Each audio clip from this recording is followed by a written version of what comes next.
No hace falta irse tan lejos para encontrarnos vertederos descontrolados. Los tenemos aquí al lado. A las afueras de Lugo capital, vecinos y oposición denuncian la aparición de un sinfín de residuos, desde ruedas a colchones, pasando por material de obra, incluso contaminante, por ejemplo, amianto.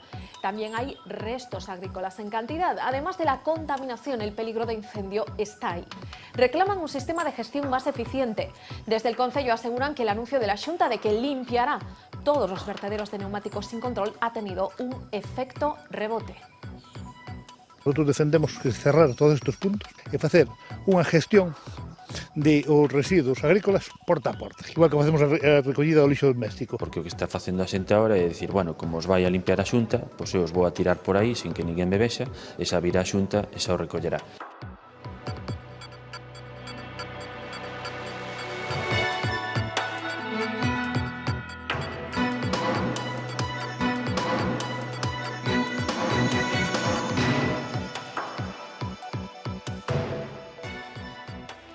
A la historia de Soledad solo se le puede poner un adjetivo: rocambolesca, como mínimo.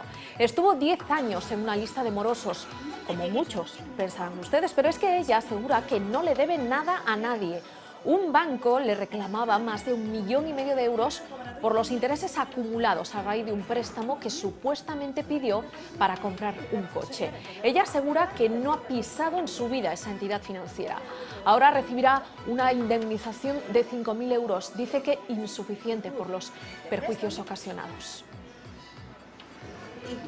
Prácticamente te están diciendo: toma 5.000 euros y cállate la boca.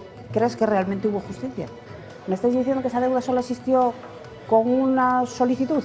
Que tú vas al banco y pides una solicitud y ya te encaloman un crédito. Y si vas al banco, que yo ni siquiera pisara el banco. Es un gesto que puede salvar una vida, prolongarla o mejorarla. Un acto generoso de tal calado que se merece, desde luego, que le dediquen un día. Hoy es el día del donante y, más que contar, entra literalmente en una unidad de trasplantes, el lugar donde se hace realidad el milagro. Independientemente de que el paciente sea donante o no, pues muchas veces reacciona en esos momentos tan duros con una generosidad increíble. Hablar con una familia que se le ha comunicado el fallecimiento de un familiar y en ese momento tan difícil y tan triste, pedirle que sean tan generosos, que donen esos órganos que ya a su familiar ya no le valen para otras personas, es un momento complicado y duro. Patricia Vilán, anoten ese nombre, es la nueva portavoz parlamentaria del PSDG. Hoy ha estrenado cargo, hablando precisamente de la crisis abierta entre los socialistas de Hórreo tras la dimisión del hasta ayer portavoz Méndez Romeu, después de haber sido derrotado en las primarias. Según Vilán, todo el PSDG tiene un único enemigo y no es interno. Que non perdamos de vista e non perdemos de vista no Partido Socialista que o noso obxectivo é gañar as eleccións e o noso adversario é o Partido Popular e Núñez Feijóo. Tanto Vilán como el recién elegido candidato a las autonómicas, Fernández Leiceaga, han recibido hoy las felicitaciones de la Dirección Nacional del partido. Se las ha trasladado en persona el secretario de Organización del PSOE, César Luena, de visita en Galicia. Luena se ha mostrado partidario de que Leiceaga dialogue con las mareas en busca del cambio político. Luego le escuchamos. Revolución, como ven, en el PSDG, acostumbrado últimamente a crisis y cambios, como en el sur. Andalucía y el caso de los ERE vuelven a poner a Chávez y Griñán en una delicada situación. A ambos expresidentes de la Junta se les ha abierto juicio oral. El magistrado considera que cometieron un delito de prevaricación administrativa. Los dos han pedido voluntariamente su baja como militantes del partido. Un preso por pederastia es el nuevo sospechoso del caso Jeremy Vargas. El hombre de 56 años era vecino de la localidad de Vecindario, donde también vivía el menor desaparecido. La Guardia Civil lo ha localizado en una cárcel de Algeciras. Está cumpliendo prisión preventiva por haber abusado de un menor. La pista que ha llevado los agentes hasta él es su coche, un Renault 5 blanco que había sido visto en el lugar donde se le perdió la pista a Jeremy. La Guardia Civil recibió hasta 60 tenía llamadas relacionadas con este vehículo. Ahora el abuelo del niño recuerda haber visto al sospechoso mirando a Jeremy cuando este jugaba. La madre del menor reconoce que ya no tiene esperanzas de recuperarle con vida. Hoy hablaremos también de una especie más gallega, casi que la propia muiñeira, y de un aparejo que inevitablemente va unido a ella. Pulpo y nasa. Es una de las técnicas de pesca más antiguas, seguro que su nombre les suena, pero ¿saben cómo funcionan realmente estas cestas atrapapeces? ¿Por qué se convierten en una trampa sin salida para esos habitantes del mar que deciden entrar en ellas? Pues qué mejor forma de averiguarlo que seguir todo el proceso debajo del agua. Enseguida comprobamos si esta vez los pulpos también han picado.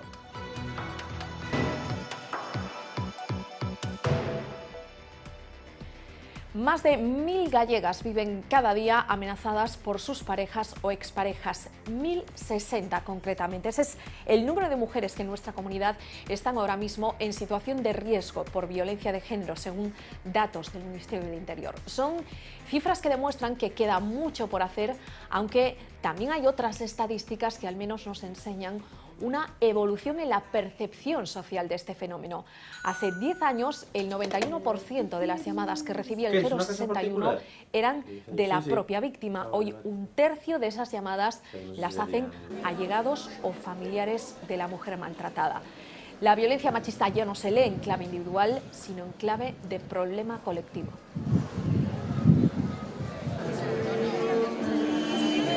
Pues estamos con la presidenta del Observatorio contra la Violencia Doméstica y de Género, que está en Vigo para tratar pues, este tipo de casos en el entorno laboral, dentro y fuera del trabajo de la empresa. Ángeles Carmona, no sé si estos casos son habituales o se están convirtiendo en habituales.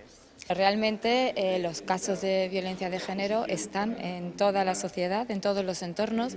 Entonces el hecho de que nos organicemos y que la sociedad civil se sensibilice para poder apoyar, para crear una red de protección de la mujer en el entorno laboral, pues es fantástico para que ella pierda el miedo, se sienta apoyada, se sienta protegida y pueda contar lo que le pasa y por supuesto tenga personas que van a estar allí informándole de qué derechos tiene y por supuesto apoyándola para poder denunciar los hechos. Cualquier tipo de iniciativa como esta, la que estamos aquí hoy en Galicia, llegue hasta el lugar más recóndito. Nos hemos dado cuenta también que la ruralidad, es decir, vivir en un entorno de población inferior a 100.000 habitantes, también es un signo de vulnerabilidad. Este fin de semana se produjo un nuevo asesinato por violencia machista, ya son 22 en lo que va de año. Desde el Observatorio, ¿cómo valoráis este dato? Nosotros pensamos que todos los asesinatos son un fallo del sistema, tanto haya habido una denuncia previa como no, porque en los casos en que no haya habido una denuncia previa es porque no hemos sabido trasladar a la mujer el riesgo que puede estar teniendo, ¿no? Viviendo con su maltratador, y en los casos de denuncia previa, evidentemente, porque hay que examinar el íter procesal para saber dónde se ha podido producir algún fallo en la protección de la víctima. En Vigo el año pasado se produjeron 3 muertes por violencia de género en 2 meses. A raíz de eso surgió una demanda de los juzgados de violencia de género de Vigo, que le faltaban recursos humanos, recursos materiales. La misma magistrada comentaba que para órdenes de alejamiento que había dictado más de 120 el año pasado, un policía tenía a cargo a más de 100 mujeres. Las mujeres que ven esto se encuentran desamparadas a la hora de denunciar. Esto debería de subsanarse, ¿no? También el tema judicial. En el caso en concreto de Vigo, hemos visto que el porcentaje de carga de trabajo no está por encima de lo normal, es decir, se pueden atender perfectamente a todas las mujeres y no debe desincentivar nunca estas demandas de recursos a una mujer para denunciar en absoluto. El esfuerzo que están haciendo las fuerzas y cuerpos de seguridad del Estado es muy grande. Tenemos que seguir avanzando, no podemos bajar la guardia y vamos a seguir avanzando en perfeccionar cada vez más la protección de la víctima. Pues Ángeles, te agradezco muchísimo tu testimonio y solo recordar un dato, que según la normativa un policía custodio debería atender como máximo a 20 mujeres cuyas parejas tienen una orden de alejamiento. Esta mañana ha pasado a disposición judicial el hombre acusado de matar a su mujer en Port Pollensa, en Mallorca. Este domingo era detenido tras entregarse a la policía. La víctima, de 47 años, era una mujer de nacionalidad rumana. El supuesto agresor es su pareja, también rumano, de 58. Hoy sabemos que ella había acudido a la Guardia Civil solo 4 horas antes de morir y que se marchó sin presentar denuncia. Terminó siendo apuñalada en el balcón de su casa. Se investiga por qué no se activó el protocolo para casos de maltrato. Miles de personas en nuestro país están a la espera de un trasplante que les dé una mejor calidad de vida o simple y directamente vida. Hoy 1 de junio se celebra el Día del Donante, dedicado a esas otras personas que hacen posible lo que parece imposible. Más que contar, aborda una de las caras más duras de este proceso, cuando los profesionales sanitarios deben comunicar un desenlace indeseado.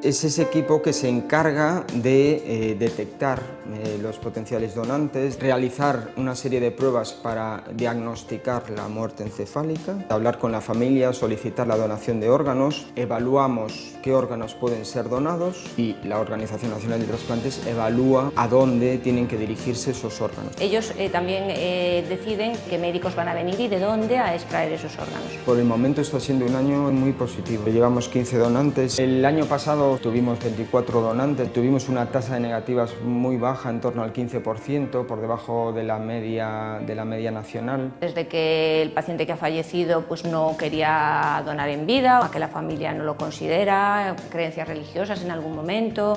Bueno, hay varias razones y desde luego son todas absolutamente respetables. Es el momento más duro porque nosotros tenemos que actuar justo después de que las familias hayan recibido la información de que su familiar está en una situación de muerte encefálica, ¿no? Tiene que ser un proceso rápido y de hecho se suele hacer el trasplante el mismo día. Hemos recibido pues, cursos, ¿no?, en ese sentido. Llevamos la parte más difícil, yo creo, más complicada, que es en un momento tan duro como es el de fallecimiento de un familiar, para hablar con las familias. Que desgraciadamente por su familiar pues no se ha podido hacer nada más, pero sí realmente pueden hacerlo por otras personas que están necesitando a veces con una urgencia vital inmediata un órgano. Reaccionan en esos momentos tan duros con una generosidad increíble, increíble. Supongo que con lágrimas a veces en los ojos. Bueno, muchas veces los familiares por supuesto y nosotros muchas veces casi. Dentro de ese contexto de tristeza familiar, ¿no? Saber que hay una familia que por una parte está triste, ha perdido a un familiar, pero sin embargo con esa satisfacción de poder ayudar a otras personas.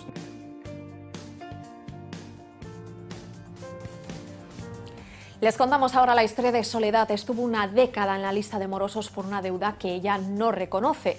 El banco le reclamó más de 1,5 millones de euros por intereses acumulados de un préstamo que supuestamente pidió a principios de los 90.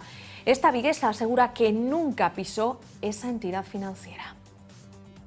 La deuda en el banco supuestamente es de 1.250.000 pesetas. 5.000 euros generaron casi 2 millones de deuda. En intereses. En intereses. Por un lado Hacienda se cansó de decirme que yo cobré ese dinero y por otro lado el banco dice que esos movimientos son generados por una deuda. Vale, ¿dónde está esa deuda? ¿Me estáis diciendo que esa deuda solo existió con una solicitud? Que tú vas al banco y pides una solicitud y ya te encaloman un crédito. Y si vas al banco, que yo ni siquiera pisara el banco, imagínate a mi familia. Tienes toda esa pasta y no nos das ni un duro, ¿sabes? He constado ahí como posible morosa, deudora. Que te genera ansiedad, te genera trastornos. ¿A usted ahora la indemnizan con 5.000 euros? Prácticamente te están diciendo toma 5.000 euros y cállate la boca. Un juez coge y dice, pues una solicitud sí vale para demostrar que has tenido una deuda y todo lo demás es fuma. ¿Crees que realmente hubo justicia? El mundo entero te está diciendo, tía, eres un normal. Y el banco dice que esto es una deuda, el banco tiene razón, pueda demostrarlo o no. ¿Por qué no lo ha podido demostrar? Con una simple solicitud no le vale a nadie. ¿Y usted sospecha que eso que puede haber detrás de todo blanqueo de dinero? O sea, no lo sospecho. En Hacienda incluso me han dicho que no era la única con este problema. Esa deuda ha prescrito, el caso, entre comillas, ha prescrito. Veremos a ver qué pasa. Si quedamos aquí o seguimos para adelante, investigando. Con el recuerdo de ese seña todavía muy vivo, basta con darnos una vuelta por algunos parajes gallegos para darnos cuenta de que no hay que irse muy lejos para darnos de bruces con un vertedero incontrolado. Nos vamos a las afueras de Lugo. Este é un vertedoiro incontrolado municipal que en principio iba a ser un punto de recollida de produtos do campo como plásticos agrícolas, etc. E se convertiu nesto. Se convertiu nesto por a falta de xestión do Concello. Aquí podemos ver de todo, podemos ver rodas de coches, defensas de vehículos, asientos, sofás. Casi o que menos hai é plásticos agrícolas, o que menos hai é residuos dos agricultores. Aquí vemos que as ervas están crecendo por aí, co cual non hai idea de que levamos máis dun ano sin que naide recollera todo o que se foi tirando. Entón está facendo un efecto de chamada para que a xente veña aquí a tirar todo o que lle sobra, co seu riesgo de contaminación, co seu riesgo de que pode producir un incendio, neste en concreto se houve algún. Aquí xa invade a carretera todo o tema de plásticos e restos e outras cousas por aí. Vemos colchón, vemos rodas de tractores, vemos ali hai unha pila de produtos de invernadeiro, bueno, pues vemos un pouco de todo. Aquí concretamente ardeu todo fai un tempo, ou ver que xa hasta ardeu pino. Que defendemos nosotros? Nosotros defendemos que cerrar todos estes puntos e facer unha gestión de os residuos agrícolas porta a porta, igual que facemos a recollida do lixo doméstico. A partir do incendio de Seseña, tampouco está beneficiando moito as noticias de que a Xunta vai a proceder a limpiar todos os vertederos incontrolados de neumáticos, porque o que está facendo a xente agora é dicir, bueno, como os vai a limpiar a Xunta, pois eu os vou a tirar por aí sin que ninguén me vexa, e xa virá a Xunta e xa o recollerá. A parte de, bueno, outras zonas de vertedura que xa son típicas e que a Policía Patrulla Verde vai a revisar prácticamente todos os anos, onde se están tirando neumáticos, residuos de reparacións de vehículos, restos de obra menor, fibrocemento con amianto. O Concello ten un sistema para a recollida de residuos voluminosos, como son mobles, enseres, entonces non hai necesidade por parte dos cidadáns de tirar esas cousas por aí. Se quedaron atrapados en un ascensor y los bomberos de Vigo tuvieron que acudir a rescatarlos. La tarde de este lunes fue especialmente angustiosa para 5 miembros de una familia, pero no es un caso aislado, seguro que a alguno de ustedes les ha pasado alguna vez. Hemos hablado con algunos expertos para que nos cuenten cómo actuar si nos ocurre algo así, una situación para la que recomiendan ante todo mucha calma. Es un gesto habitual en algo que utilizamos casi a diario, pero a veces puede darnos algún susto. ¿Qué pasa si el ascensor se para y nos quedamos encerrados? ¿Qué tenemos que hacer? O primeiro que temos que ter é guardar un pouco a calma e non perder os nervios. No cuadro de mandos do ascensor, na botonera, sempre pon un servicio de 24 horas un teléfono, o cual se pulsa ese teléfono xa automáticamente se pon en contacto co servicio técnico do ascensor correspondiente. En un pouco tempo o servicio técnico vai a aparecer para poder sacalos. En caso de que o servicio técnico, por calquer circunstancia, este ocupado en outro sitio, é unha chamada a bombeiros da localidade que sexa esa persoa, e o único que ten que facer é guardar a calma, que o ascensor non lle vai a pasar nada, nin moverse de sitio, nin vai a haber ningún tipo de problema. Ten mecanismos máis que de sobra para que o ascensor quede aí enclavado. O que non debemos facer é manipulalo, nin que nadie intente abrir a porta, nin que haxa unha manipulación externa, a non ser que sea do técnico ou os bombeiros en último caso cando non haxa nadie. A ver, é moi difícil que se mova, pero é unha das posibilidades, entón, pois mellor evitar calquer tipo de incidente que intentar unha cousa que non sabemos facer. Non nos queda máis remedio que manter a calma. Non vai a ocurrir, nin vai a pasar ningún incidente máis que o propio medo que podamos pasar. Non nos vai pasar nada. Iso é o que primeiro que debemos de pensar. Ninguén que o saiba se quedou nun ascensor indefinidamente. Os ascensores son algo moi solicitado e entón é cuestión de tempo. Entón, como encher ese tempo é importante. Primeiro pensar, vame encontrar. Ben, esta é unha situación que xa lle pasou a moita xente e todo o mundo saiu dela. Bueno, pois é cuestión de tempo. Te domines tú, é dicir, que tú decidas o que queres facer, que non te deixes levar polo pánico ou pola situación de decir, ai, que podo facer? Non, vou eu decidir. Se quero gritar, pois grito. Vou gritar un pouco.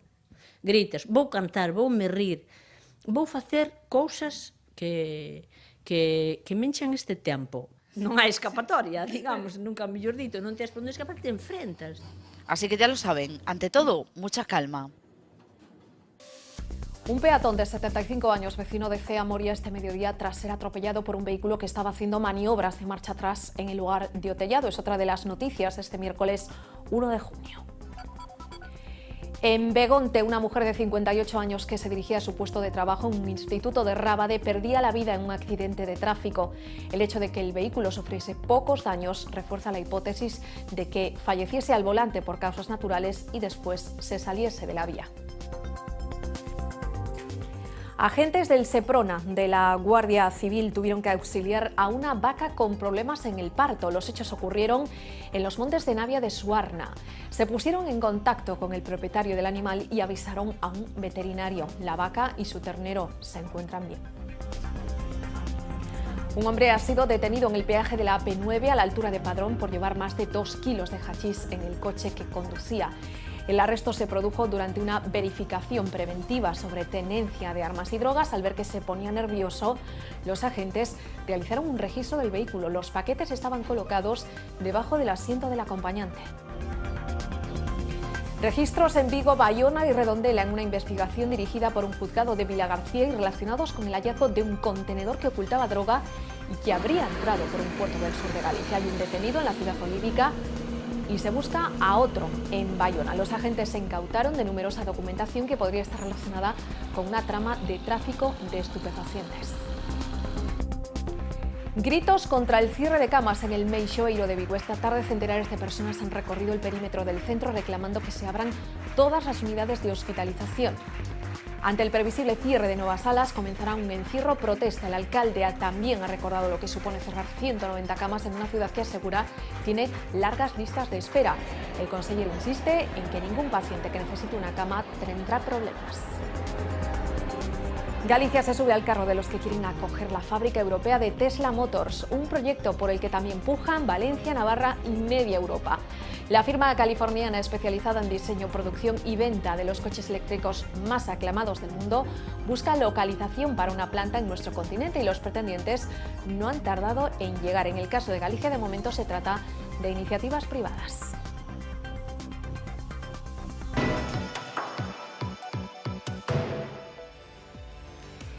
Es la imagen con la que el PSOE quiere dejar claro el respaldo a su nuevo equipo en Galicia. El secretario de Organización ha iniciado su gira gallega mostrando su apoyo explícito al candidato elegido este fin de semana.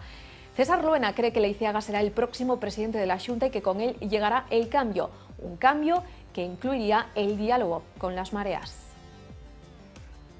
La jornada del sábado pasado fue el comienzo del cambio que se dará aquí en las próximas elecciones. Un cambio que empezará también el 26 de junio. La mayoría de los militantes en Galicia han votado que Joaquín Fernández Leiceaga sea su candidato y eso es lo que vale. A partir de ahí vengo en una visita de trabajo por varios sitios de Galicia, aquí con la dirección regional, con la comisión gestora y con los secretarios provinciales, pero también en Pontevedra y también, por supuesto, en Vigo con nuestro amigo y mi amigo Abel Caballero. El Partido Socialista es el partido que más ha demostrado que es capaz de articular diálogos, es más, cambios políticos en torno al diálogo. Así que nuestro candidato aquí apueste por el diálogo, supongo que con todos los partidos, me parece algo normal en el Partido Socialista. ¿Le gusta la nueva portavoz parlamentaria? Sí. Sí, porque le gusta al PSDG. Todo lo que le guste a la mayoría del PSDG, le gusta a la Dirección Federal del PSOE. Hoy los socialistas gallegos tienen además nueva portavoz parlamentaria. La vacante que dejó Méndez Romeu, el derrotado en las primarias, la ocupará Patricia Vilán. Dou as gracias ao partido pola confianza que ten depositado en min. Eu teño trasladado ao grupo parlamentario esta situación aí dentro. A partir de hoxe faremos unha proposta do resto dos membros da permanente deste grupo parlamentario, da que vos daremos traslado no momento en que sexa o propio grupo parlamentario o que tome a decisión da aprobación desta proposta. Pola miña banda nada máis, e que non perdamos de vista e non perdemos de vista no Partido Socialista que o noso obxectivo é gañar as eleccións e o noso adversario é o Partido Popular e Núñez Feijóo.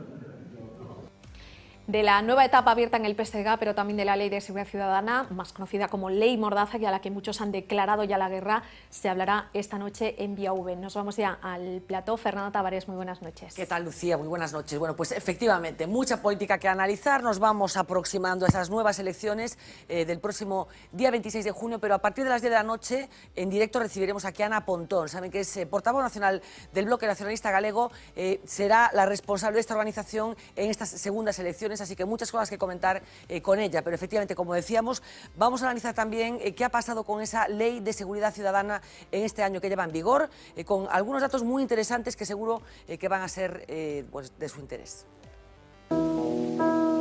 Criticar a la policía por Facebook, 300 euros. Hacer una pregunta a Jordi Pujol, 601 euros. Llamar colega a un agente, 300 euros. La ley Mordaza no tiene precio. Para todo lo demás. Comparecieron ante el juez como imputados y ahora se sentarán en el banquillo como acusados por el caso de los ERE fraudulentos.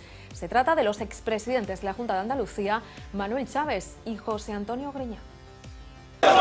Ni las explicaciones de Chaves ni las de Griñán convencieron al juez, que hoy decide sentarles en el banquillo por los ERES, un presunto fraude millonario. El auto de 97 páginas es muy duro con los expresidentes de la Junta de Andalucía. Según el juez, primero Chaves impulsó un sistema de ayudas que no estaba dotado de las mínimas y elementales garantías para el reparto de ayudas y subvenciones. Un sistema que su sucesor, Griñán, mantuvo. Lo hizo aunque en su mano tenía informes que advertían de que esas ayudas se habían dado de manera arbitraria e incluso con fines ajenos a los intereses generales a los que estaban destinados. ¿Por qué tenía yo que conocer una orden de un consejero? Yo no tuve ninguna alerta que en la gestión de la formación profesional y de las políticas activas de empleo pues hubiera alguna irregularidad. Ambos están imputados por un delito de prevaricación. Griñán suma además el de malversación. Junto a ellos, el magistrado también procesa a otros 24 exaltos cargos de la Junta, entre ellos los exconsejeros Magdalena Álvarez y Gaspar Zarrías. Chaves y Griñán lo han sido casi todo en política, presidentes de la Junta de Andalucía, presidentes del PSOE y ministros en los gobiernos de González o Zapatero. El auto del juez puede ser recurrido. Hay novedades importantes en el caso de Jeremy Vargas. La Guardia Civil tiene un sospechoso. Se trata de un vecino de la zona donde vivía el niño y que ahora mismo está en la cárcel por haber abusado de un menor.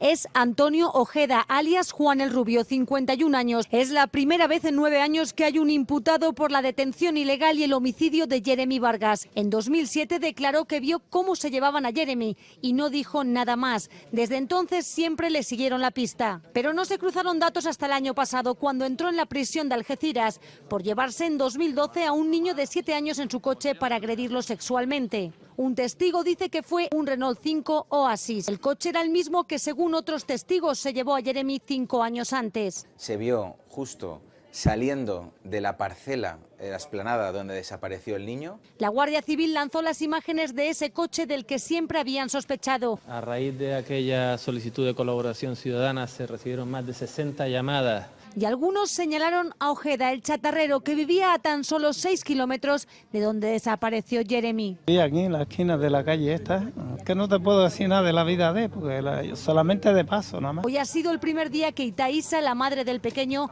ha reconocido que ya no tiene esperanzas de que esté vivo. Pues destrozada, la verdad. Algo malo, la verdad.